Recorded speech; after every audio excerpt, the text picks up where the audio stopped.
Kitalo nnyo bassebo ne bannyabo mwenna abatulaba. Amanya bampita Semwogere Paulo nga Lady Grace yamu gwe Mailayira abadde muwala wange. Grace ono bandetya Grace nga mwana mutwala emyaka ndooza nga 5 maama we nga amuleeta gyendi. Grace abadde mukwano gwange, yava mu Luganda n'afuuka mukwano gwange ddala. So Grace atufuddeko kitalo nnyo mwenna abatulaba. Nsooka okwebaza gurupu ya WUMA etukoledde kubanga etukoledde ne sasula funeral service. Mbebaza mwebale nnyo badde abasebe bannyabo. Tugenda vano ku funeral service nnyo tuli tugende emukono ku Summer Garden.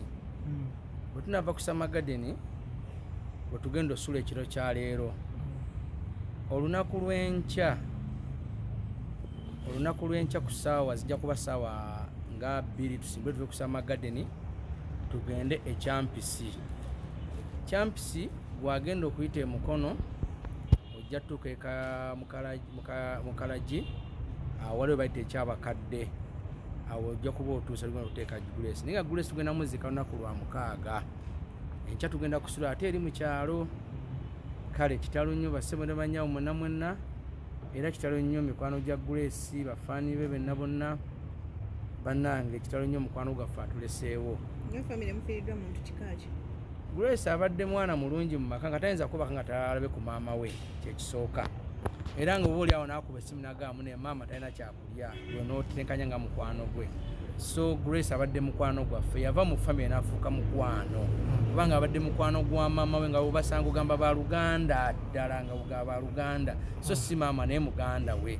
So tubadde ffe tumuvumiisinze nnyo kubanga alina eddibu ddene lyakubye wakati wa maama ne family wamu n'abaana be batulekedde. Otugambye nti oli taata we omuto mwasisinkana mutya okuba otugambye nti gwamukozezza? Grace oyo emboozi ya Grace mpanvu wakati we n'obulamu bwe. Ekibuga kye bayita Kigombya abamanyiye mukono ffe Grace gye twasisinkana ne maama waabwe ne Grace nga mwana muto ne taata waabwe. So Grace ne tumunaakula nga tukuze ffena. By the way Grace otandika ebidongo yalika mu ngalo zange nze nga nze mbakubira ennanga. So nenjagala nnyo Grace obulamu bwange ne muyingiza ekintu ate Mukama Katonda kyamutwaliddemu kyesijja kunyigira Katonda kuba abadde nteekateeka ye. So Grace obulamu bwange ne Grace buwanvu, ebyange ne Grace biwanvu wamu ne maama. So abadde munnange ddala munda mu mwoyo. Kitegeeza tabaddeeko na maama? Maama waali era maama tuli naye munda wano wamu ne baganda be taata we naye waali aliwo kati waali. Ugambye aliwo kitegeeza taata omuzadde yafa? Taata we naye waali, taata we waali naye ono oli ali wala ono waali. Gana mawulire gabasanzeewo? Zibadde ssaawa nze bankubidde essimu zibadde ssaawa 12 kikwaza nga 10 ne baŋŋamba simu Grace afudde. Nsoose kuwakana nga sikkiriza nti Grace afudde naye baŋŋambye nti Grace afudde. Nsoose neŋŋaana paka bwe nkutta amasimu g'okukuba. Bankubira essimu nange nengakasadde nenja eddala paka Mulago.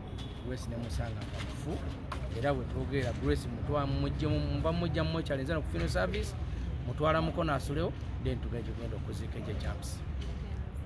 Neyanza neyanzeeko byonna.